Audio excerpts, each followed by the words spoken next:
Welcome to the deep dive. You know, many of us, well, we know that feeling of overthinking, right? That loop in your head. Rumination. Today, we're going deeper than just defining it. We want to unpack how it really impacts life and, more importantly, find some solid ways to actually break free. Think of this as a bit of a shortcut, really, to understanding and tackling the cycle that can feel pretty debilitating sometimes. Exactly. And it's important to distinguish it from, healthy reflection. Overthinking or rumination, it's more obsessive. Repetitive, we're talking excessive thoughts, usually about stuff in the past or worries about the future, and they just go round and round. Healthy thinking, you think it through, you move on. Overthinking tracks you. It's that what-if spiral.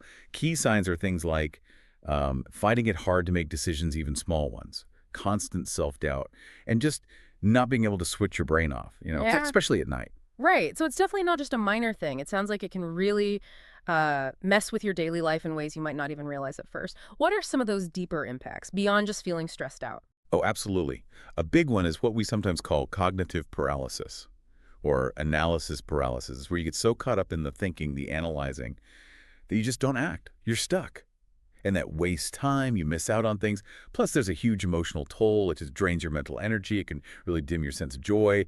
And yeah, unfortunately, it can spiral into anxiety or depression. It's heavy stuff. Yeah, and hearing from people actually going through it, it really brings it home. We looked at some Reddit discussions. People describe being pulled into isolation, finding it impossible to decide things. This one user put it really powerfully. They said, "My own mind is just too much. Netflix special in my head. I'm both the hero and villain in my own story." Just wow. That really captures it. And you see how it strains relationships too, right? Yeah. Misunderstandings happen, communication breaks down, and the physical side, sleep, lying awake, mind racing, that leads to being exhausted all the time, which just makes the stress worse. It really gets into everything. It does. But, and this is crucial, the good news is that you can break this cycle. Hmm. It's not unbreakable. Okay, that's good to hear. So for someone listening who feels stuck right now, what are some practical things they could try? Maybe something they can do right away. Yeah, definitely. Techniques like mindfulness and cognitive behavioral therapy, CBT, are really effective. Proven methods.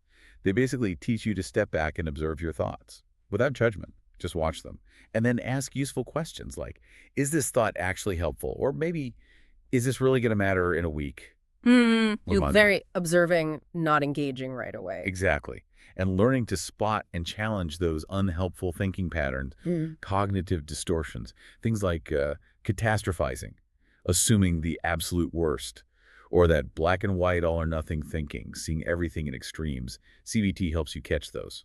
And there are really practical, actionable things too, right? Like thought replacement, Yeah, that's one strategy. like consciously switching tracks in your head. If a worry pops up, you deliberately focus on something else, like, I don't know, a calm image, or maybe even just counting things you see. Precisely.